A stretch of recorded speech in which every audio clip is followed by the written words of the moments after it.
Welcome to Ahead of the Game, a podcast brought to you by the Digital Marketing Institute. This episode is a big Q&A, where we explore an area of marketing through a leading industry expert. I'm your host, Will Francis, and today I'll be talking to Julie Atherton about managing crises in social media. We'll talk about how to spot, evade, manage and survive a social media crisis, and of course, how to emerge from the episode wiser and stronger. Julie is the founder and managing director of the marketing consultancy Small Wonder.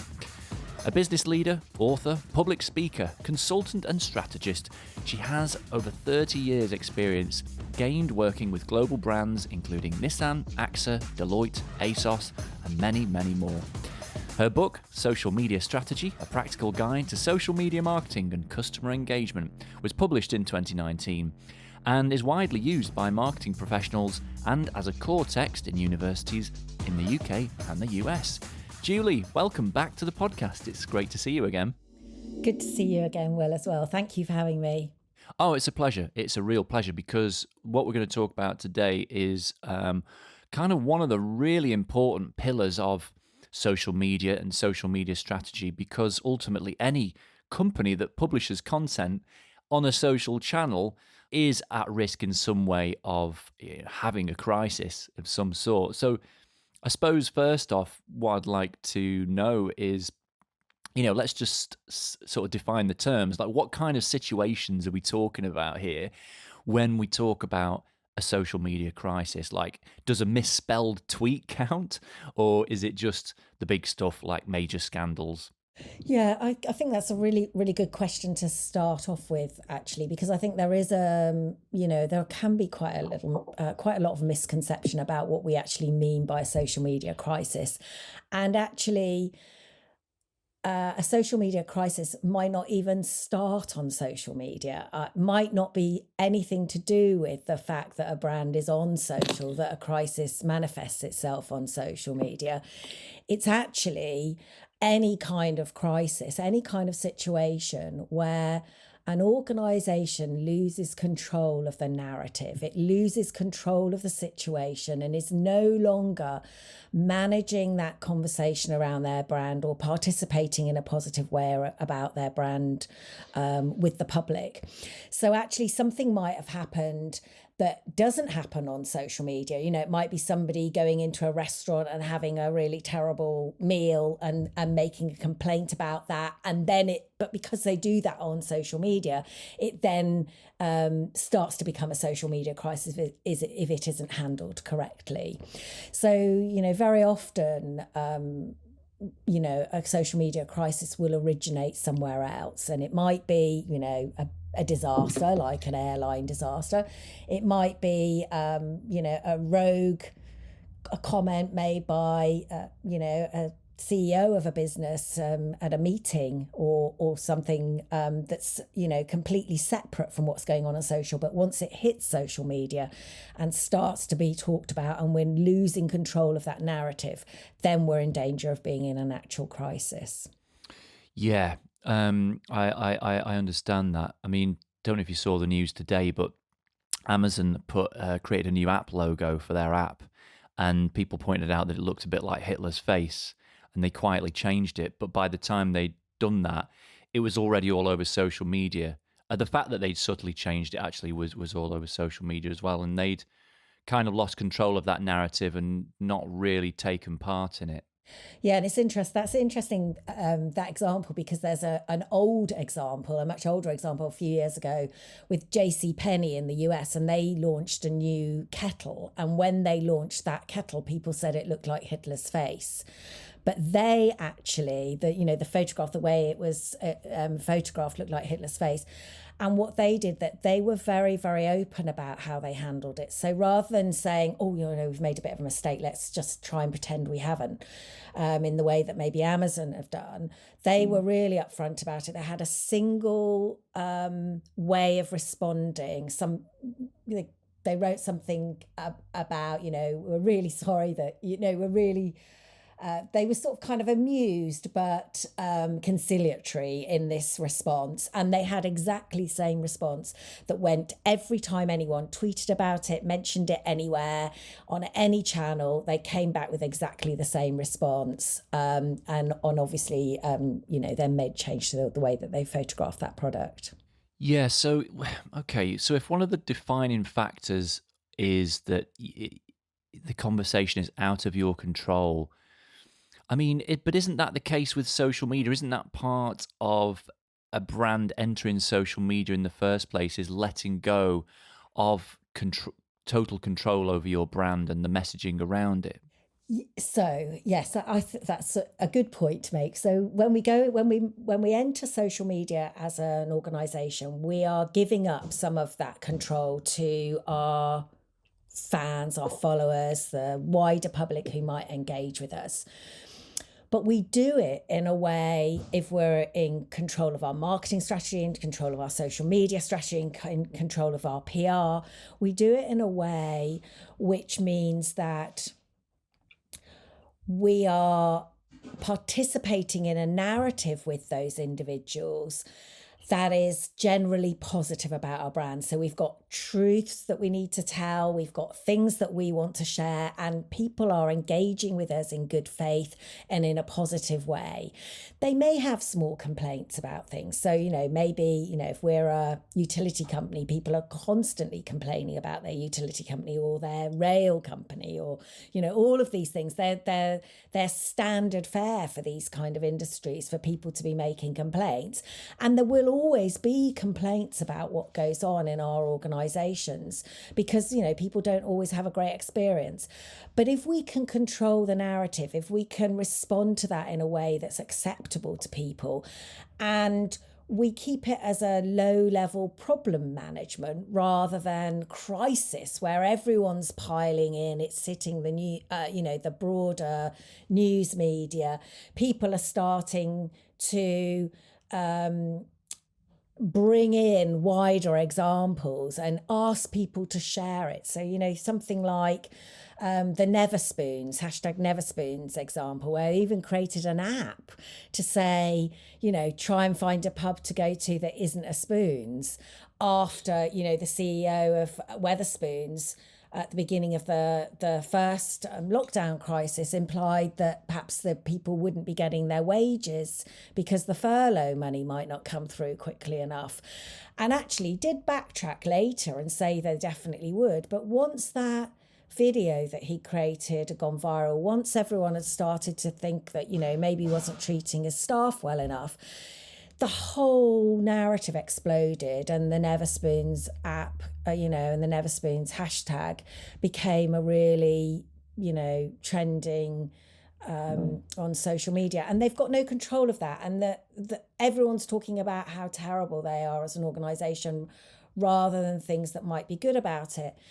And interestingly, they lost so much control of the narrative that staff then came back and started to say, don't do Neverspoons, don't stop coming here because we're paid so little already that we can't afford for you. If our pubs start closing or we get less hours than we've already got, we're not going to survive at all. So actually every aspect of what perhaps wasn't so great about the brand was highlighted over and over again from from all sorts of people, and the noise was all about that and not about what the brand wanted to say, what Wetherspoons wanted to say. How could they have gained control of that?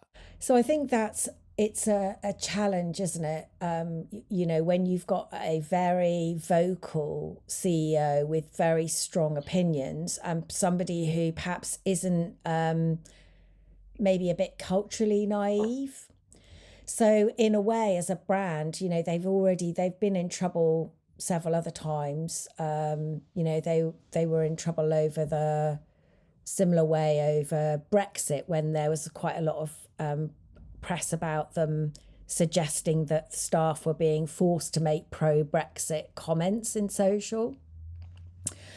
So I think you need to be ready, don't you? You need to be ready to say, you know, perhaps some media training or just being aware that this is what's going to happen. Now, it may be, I don't know the brand, maybe they want that kind of controversy in the in social media. Maybe they're looking for that kind of controversy. But if they're not looking for that kind of controversy, then it's probably better to prepare for that, you know, those comments that might be off message. When you've got a big personality who might be saying those. I mean, Trump's probably the greatest example of that, isn't he? He's like, you know, he was a big personality who kind of knew how to go off message. But that became part of his persona on social. So is there a test for spotting a crisis? So I think that we need to be very aware of who is talking about us in social media and how they're talking about us. And we also have to be, you know, very aware of the relationship between the traditional press and social. So often social media is run not by the PR people within an organisation, and PR teams know the impact of the press, and they work very closely with the traditional sort of press and traditional journalist media, whether that's online or offline. I don't mean, you know, it doesn't have to be print. But the public really trust that those traditional media channels. They have a lot of trust in those environments. So I think we need to be very aware of the relationship between that traditional media and social media in this kind of crisis environment. And we need to also be very aware of what's happening with our brand. So we should have some sort of basic stuff set up, some basic listening set up, so that we can, we're not the last person to find out that our social pages are swamped with negative comments, or that we've got a huge amount more, we're being mentioned a huge amount more than we normally are. We've got, you know, we're actually trending on social platforms, and we don't normally trend on social platforms. So we should have alerts set up for those kind of things. And we should be able to recognise when something might be culturally, when it's just a complaint or a small thing that we can change quite quickly, and when it might explode into something much more problematic. So I'll give you an example of two very famous primetime co-hosts of shows, very popular shows in the UK, one of which is a show called Saturday Night Takeaway. And this show was sponsored by the brand Suzuki, and the sponsorship deal sponsored not only the show, but also the two hosts, Ant and Dec. And in 2018, Ant was involved in a car accident, but it was due to drink driving. So obviously, as a brand, they've got a social media crisis potentially on their hands. They actually didn't end up with a social media crisis. And the reason they didn't end up with a social media crisis was because they responded really well. They had the monitoring in place. They obviously were alerted, I presume, by Ant's team that this had happened at the same time as the incident happened. And they very, very quickly made some decisions about what to do. So they were very empathetic and very sympathetic and very understanding with the people who'd been involved in the incident. They were very clear about what was right and what was wrong. And they were supportive of Ant admitting that he had a problem and that he needed to have help. And they very, very quickly terminated the sponsorship deal. So they didn't try to prevaricate. They looked at what their values were. They looked at what should be right.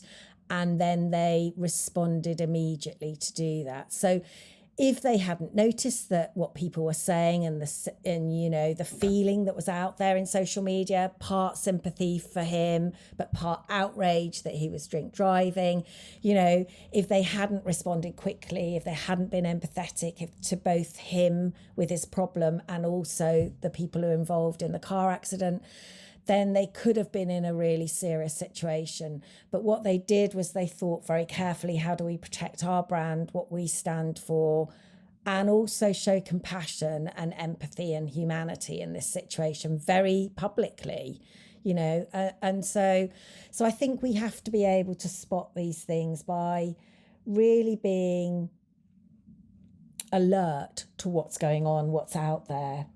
And it's almost like the worst thing you can do is try and gloss over it. And the best thing you can do is meet it head on, show honesty, openness and transparency from the off.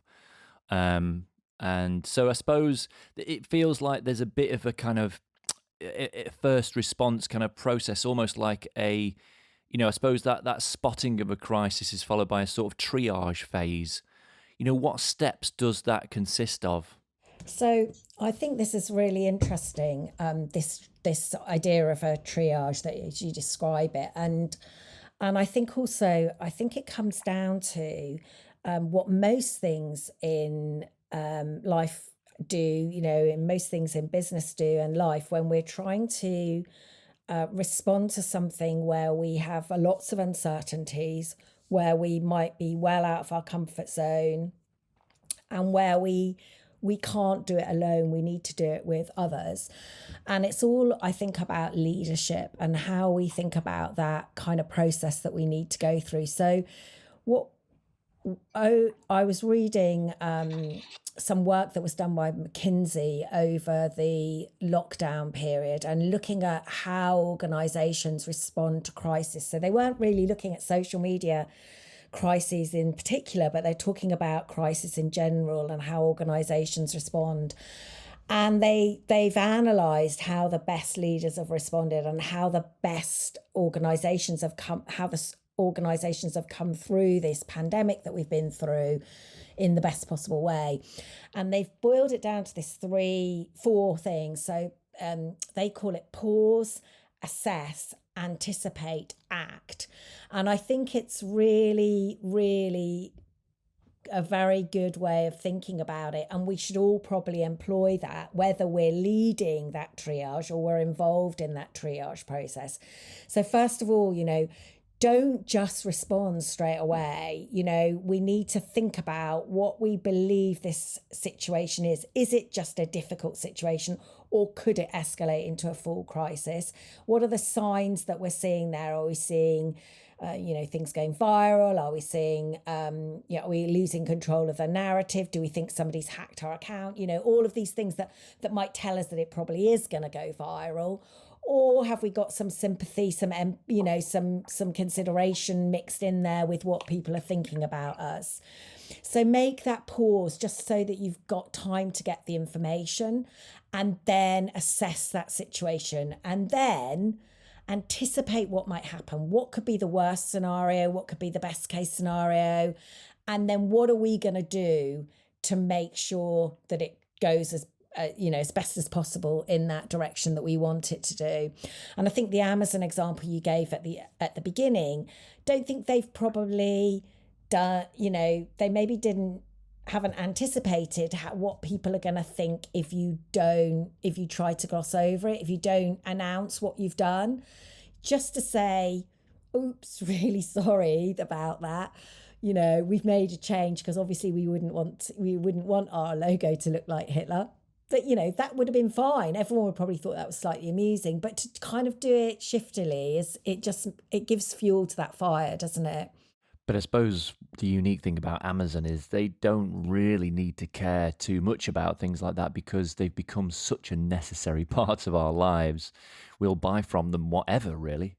And I think in a way, if you think about Facebook was a bit like that. Maybe there still are. I don't know.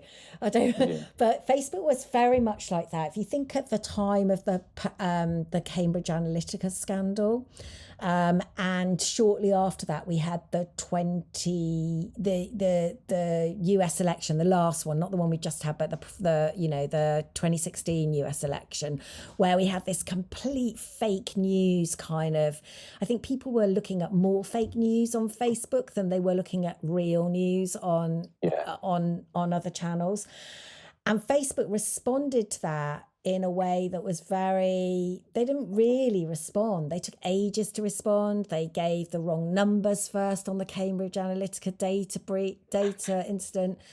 Then they kind of didn't really, they weren't very transparent about what was going on. So they got a lot of backlash about all of those things. And I think they've started to learn how to be more transparent, how to be more open. They're a big organisation and so all-encompassing. They're probably learning more slowly than smaller businesses might do. But if you look back to what's happened in 2020, where they've now got their ethics committee that are making decisions on content, they're being much more transparent about how they're making those decisions. And they're also, did suspend Trump for 24 hours, didn't they? And they did take down content. And so they were, trying to manage their the story about their responsibility and about how they behave, so that the crisis doesn't become about them, because they're distributing that media, not being the story. So I think that's quite interesting, the way they've responded and tried to learn from some of the things that have happened. Hello, a quick reminder from me that if you're enjoying our podcast series, why not become a member of the DMI so that you can enjoy loads more content, from webinars and case studies to toolkits and more real-life insights from the world of digital marketing. Head to digitalmarketinginstitute.com/ahead of the game to sign up for free. Now back to the podcast. So talk me through this triage process that you talk about as PAAA. It's pause, assess, anticipate, and act. And the pause element is just take a moment to really make sure you know what's going on, to make sure you've got all of the information and the inputs coming in that you need in order to understand the situation. Then assess all of that and think about what that means. So there'll be lots of questioning and asking people and making sure you're talking to the right people as well, and you've got the right inputs coming in.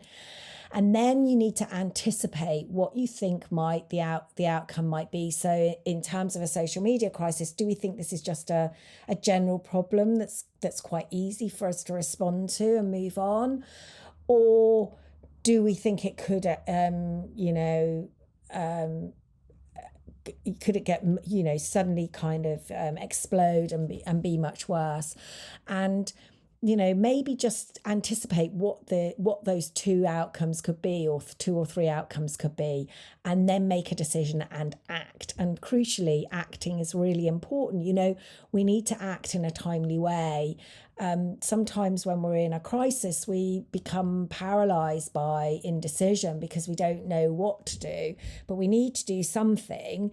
We don't need to do it instantly. We have got time to think, but then we do need to move on and make some kind of action.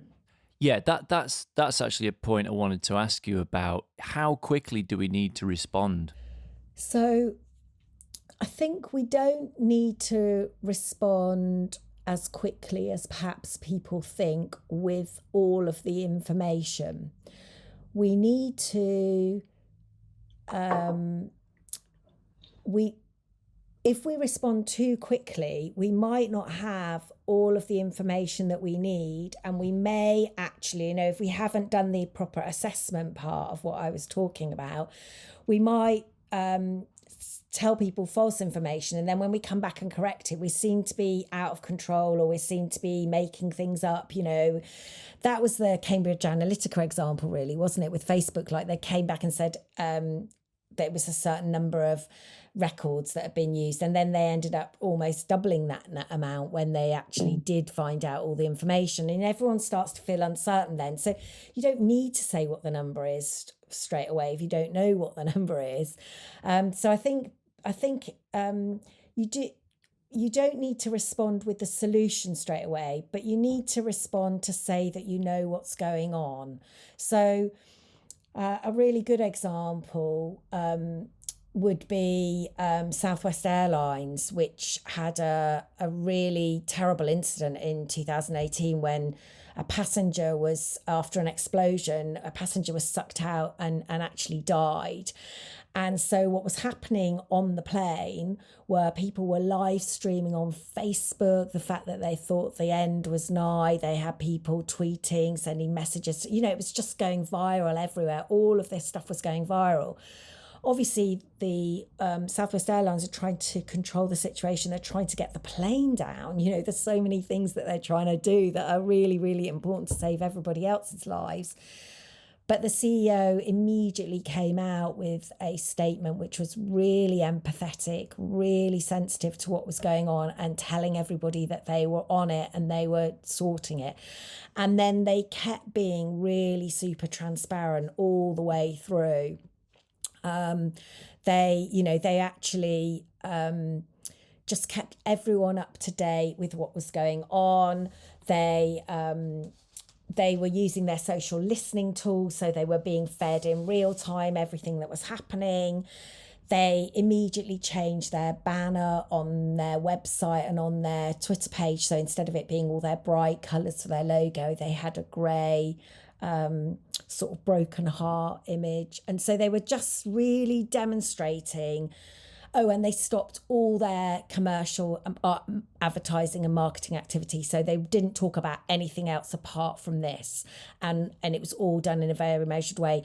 But they weren't really doing lots of social management, other than the basic empathetic approach at the beginning, because they didn't have enough information and they didn't know where things were going. So as long as you keep people informed, you don't have to be continually responding. You talk about the leadership needed to, respond to a crisis in a way like Southwest Airlines did. That takes a lot of real confident leadership. Whose job is it to lead that response? And how do we know who's in charge when a crisis occurs? So I think in every organisation, you need to have a team who are your crisis management team, your social media crisis management team. So they'll have other jobs which are, their day jobs. Their day job might be running the PR team, or it might be that they're the chief comms officer, or whatever it might be within the organisation who's leading it. But essentially, you've got a team with a hierarchy within that, where everyone knows what their roles are. And those roles go down from being the key decision maker to having the roles for the people who are going to deliver on the ground. So you're going to manage Instagram, you're going to manage the external journalists, you're going to manage Facebook, you're going to manage whatever. So everyone knows exactly what their responsibilities are going to be. And the spokesperson, who's likely to be the chief exec of the organisation, won't be the leader of that team. So the person who's managing the process, managing the decisions within that social media crisis management, won't necessarily be that spokesperson. The spokesperson represents the organisation if that's needed. The person who's managing the delivery of all of this, of this process, needs to be somebody who can control all of those different elements and pull all of those strings and has the authority to make those decisions. And often, in organisations, big organisations that might expect that they might have some controversy, or there could be some really serious problems that they might face that could end up in a significant crisis, they might have two teams.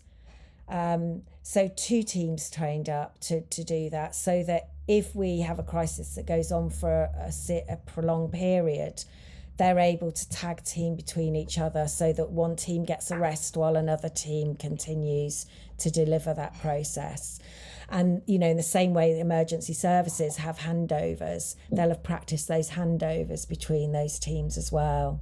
Wow, yeah. How can small businesses replicate that? Because what you're talking about there applies with bigger brands, but I suppose there'll be listeners wondering how they can replicate that with small businesses where there might be, only a few people that work at the company or a couple of people that work in marketing. So I think they need to think about what are the jobs that need to be done, and although Southwest Airlines is a big organisation, there were some really simple jobs that needed to be done. The first job was that they needed to know what was going on. So you need to have a tool in place that's got social listening. So how are you going to find out what's going on and whether that tide is escalating or decreasing? So that role needs to be done by somebody, and who will do that? And in a smaller business, you may have more than one role within this thing. Who's going to be the spokesperson? So who's going to be available to be commenting to the external media, the traditional media that everyone trusts, that's going to amplify things, that's going to take it out onto TV or through online channels. And then one of the things that's really important is to close down all the other activity that you've got going on. You don't want to be advertising money off vouchers or trying to drive people, doing retargeting on ads and all this kind of stuff while all of this is going on. So who's going to make sure they're going to stop all the other activity? And then I think we have one person making the decision and one person deploying it. So within a small business, you'd have somebody making the decisions. This is what we're all going to do. And then you're the guy who goes through and puts that into action. So, puts the posts out on the social channels or stops the marketing activity on those social channels. Yeah, and you mentioned tools there. Are there tools to help us with crisis management that you could recommend? Yeah, so I would say we need to have, from a free, social searcher, Google Alerts, both free ways of finding out whether you've got people are talking about your brand or alerting to you when things are going on. You might have a social listening tool like a Talk Walker or a fan page Karma or something like that will tell you what the sentiment analysis is. And can tell you whether your sentiment is more negative than normal, or whether you've got a huge amount more traffic than you would normally have. So setting up some alerts like that. And then I think there's also really important to have an internal comms channel that everyone can see, where you've got full transparency. So maybe that's something like Slack or Microsoft Teams, where everyone can see the conversation. You can see what's going on. If you're handing over between individuals, then they can see what's happened before. And you've got a way of filing and processing all of those things. And I think that's really important that's seen by everyone internally, but obviously isn't an externally visible channel. Yeah, of course. No, that makes absolute sense. And so this all sounds great, but it sounds like quite a scary thing that might happen to us if we'd never really practiced or prepared. I mean, is there such a thing as some equivalent of fire drills in the world of crisis management? Is there some way we can rehearse what we would do? Yes, and I think there's different ways that you can rehearse that. So you can rehearse it by, actually doing some scenario, so you're a strategist like me, you've probably done lots of scenario future planning with clients when they're thinking about where their business is going, where their brand is going. So exactly the same way that you might do when you're doing business development and strategy development with organizations, about thinking about future scenarios, thinking about future impacts. That can be is very, very worth playing out. So those kind of scenario workshops are really worthwhile. The other thing that you can do is actually work with, an agency or an organization that can come in and help you do it in real time. So it's a more expensive option, obviously, but a company like PAAA, where they actually run with actors, real time people who are taking the role of journalists, they're taking the role of the public in social channels, are actually responding to what you do. And so you can take your existing social media crisis management plan, put it into action, and they will respond as though they're the public, as though they're the news media, and will obviously try and catch you out to see how effective that plan is actually in reality. And for some organisations, if you're in a sector where it's very can be quite problematic, or quite prone to crisis, or the cost of that crisis can be very significant on your stock price or your reputation, then it might be worthwhile doing something like that. If you're in a smaller business, just scenario workshopping what those options might be, and thinking through what you would do, what roles you would take, how long it would take you to respond, have you got any gaps in what you're doing, can manage that. Yes, it's partly a case of kind of asking what's the worst that could happen.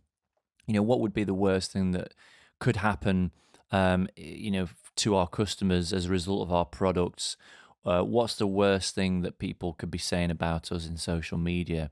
And sort of everyone thinking through and talking through that together is just a really simple way, isn't it, of making sure that when something really does happen, it's not the first time everyone's actually having to think about it. Yeah.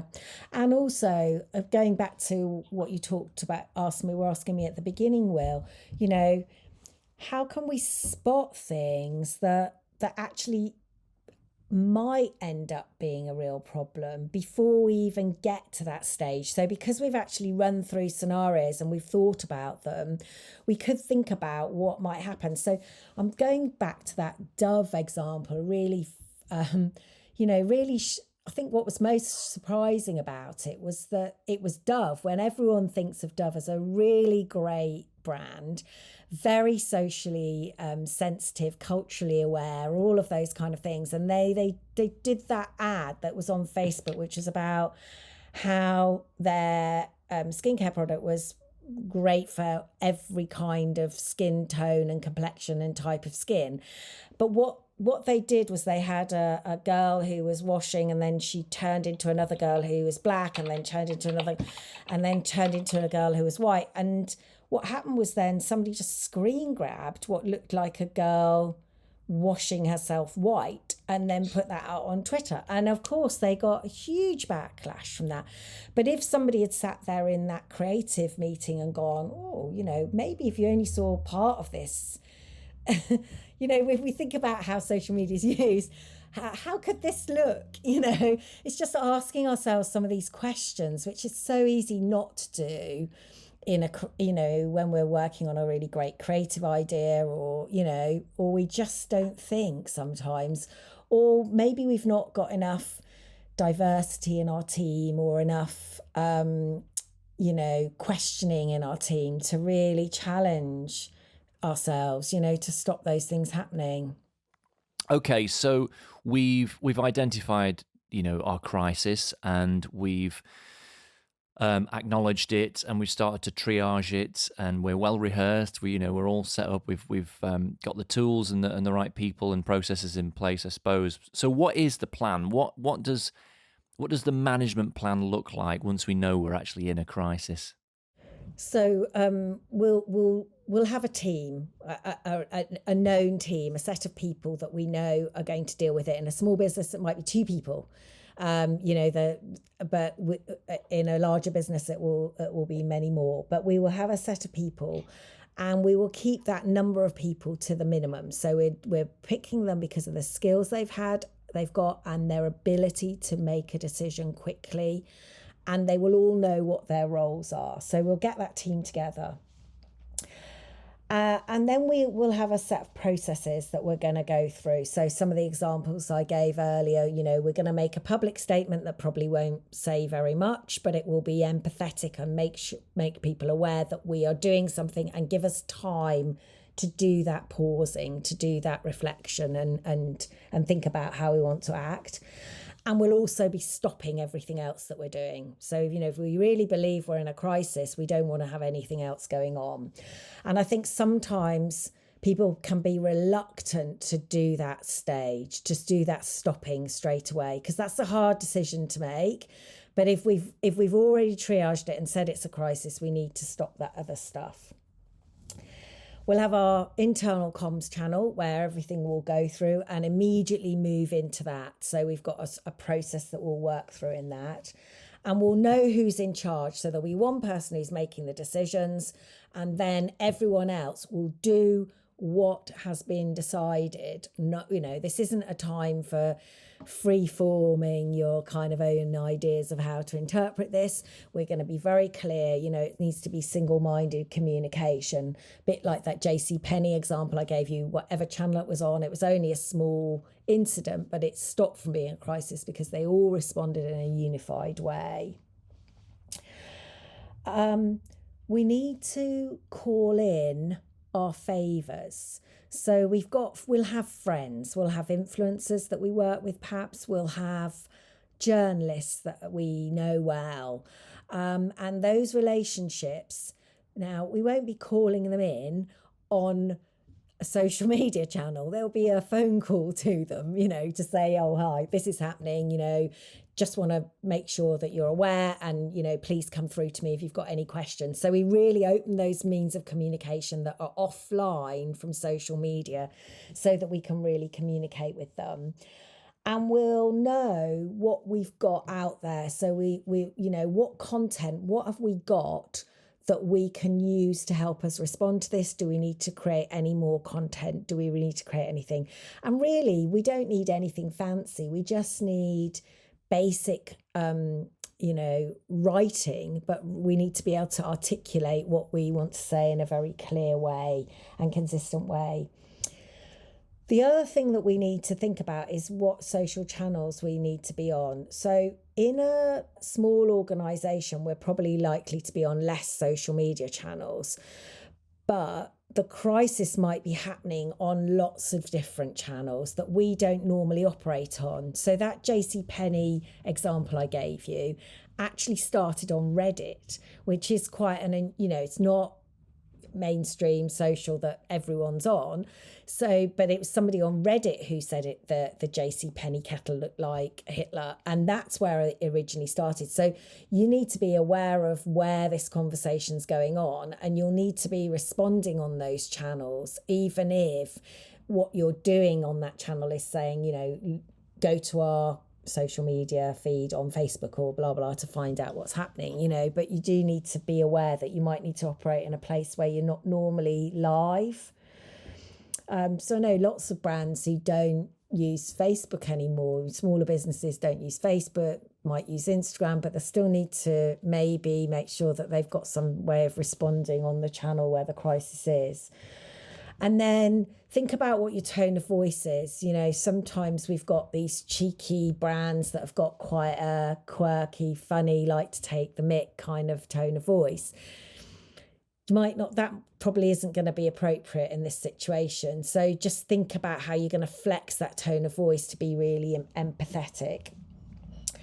And then the other thing is how you're going to measure what's happening. So you'll need to be listening all the time to what's going on, to interpret, how you might want to respond, but also how you might recognise that we're actually in a situation where things are improving. So do you know when you're coming out of it as well as when you're going into it? So you can start to manage that. Yeah, no, that's great. That's a nice succinct overview of the process, really. Being prepared for a crisis and responding well in a crisis feels like it's something that certain companies just inherently do well because of their internal teams, because of their internal culture. So what sort of teams do you think typically fare well in a crisis? And how can we make ourselves more like them? One of the important things is that this team does know each other and that they've practiced doing something well they've gone through that crisis scenario planning together. They kind of know who each other are and they feel confident asking each other questions or asking for clarification, making sure that they're all on the same page. So I think the kind of organisations and the kind of teams that work well are ones that have got a level of trust between them, and they know that people make mistakes, and what we're trying to do is we're all trying to work together for the sake of the organisation to do the best job that we can. If something goes wrong, which, in a high pressure environment, we might not do it exactly how we meant to do it. We might have to recover, from ourselves by maybe making a false step. That we're not in a kind of blame culture. We're actually in a very, very supportive environment where everyone's trusts each other to do the job that they're responsible for in this situation to the best of their ability. And if something goes wrong, as a team, we'll pick ourselves up and face that as a team, not as a kind of individual finger pointing exercise. Because we may have even caused the crisis ourselves, by an employee might have gone rogue, or we could have done something, all sorts of things. We could, things could have happened. We might have responded too flippantly ourselves to a comment in social, and it's gone wrong. And we can't be pointing the finger. We need to be thinking as a team to respond. I think that's a really good point, actually. I think it's very important that we eradicate any trace of blame culture in a team, because you're right, it's so hard to act in a sort of confident, transparent, open manner to a crisis if there is, if there is a perceived high risk of having the finger pointed at you, for exacerbating the crisis or causing it in the first place. So yeah, you're right, a very supportive atmosphere, and one where there's not the risk of finger pointing. I think there's another thing as well that we should think about in teams. There's a lot of talk, isn't there, now about diversity of thinking within organisations, having people from lots of different backgrounds, lots of different perspectives within an organisation. And I think organisations who are like that are much more likely to be socially and culturally sophisticated rather than socially and culturally naive. So they're less likely to get themselves into trouble in the first place, or they're more likely to spot things that might be problematic. So it's another reason, I suppose, for trying to ensure that we have more diverse and inclusive organisations and teams, particularly in an area like social media, crisis management, and actually in social media itself, because I think it's really important that we are aware of what that community is, because we're engaging directly with the community, whether it's our followers or in a situation that goes into a crisis situation, the general public. So we have to be able to understand what that cultural feeling is, that's there. Yeah, that's very true, actually. But that's another good point. So, obviously we need to learn from crises. It's an opportunity in a way to come out stronger, better prepared. Is there a process for doing this, a sort of gathering and in some way storing and getting value from those learnings effectively? Yeah, so I think a lot of people they're quite used to doing postmortems, and they're used to sort of going through processes after, they've done, maybe implemented a new project at work and all of those kind of things. So a lot of these skills and techniques that you use in those kind of situations are going to be really, really relevant within a social media crisis as well. I think there are these, I call it a kind of questioning approach. So actually it then is about driving out the insights of what's happened, but in a structured way. And a way I think is best to structure it is into 3 areas: the experience itself, what we've learned, and what we've improved. So when we're trying to dig out what we think,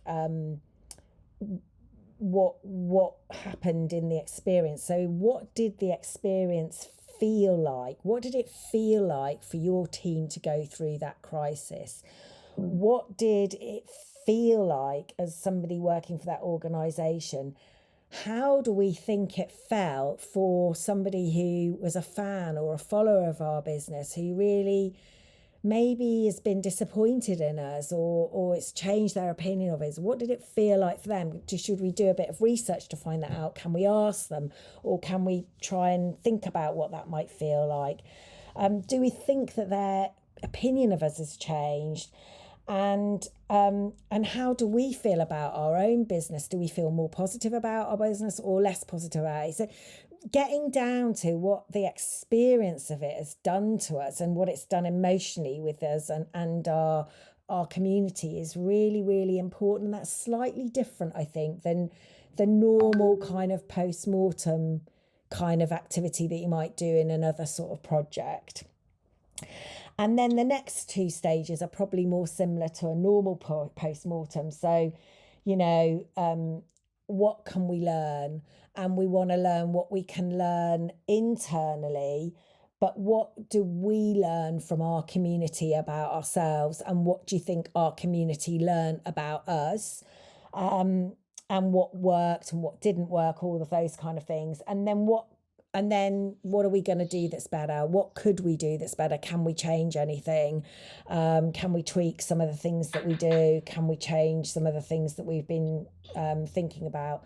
So, I gave the example of Facebook earlier, doing things differently in the 2020 election than they did in the 2018. And I'm sure that 2016, and I'm sure that is because they thought about what the backlash had been about the way that they responded to the fake news and the Cambridge Analytica, and they've tried to learn from that and do that differently and be much more transparent, more open, and have set up structures that are seen to be taking seriously some of these issues that the public really, really care about in terms of ethics and responsibility.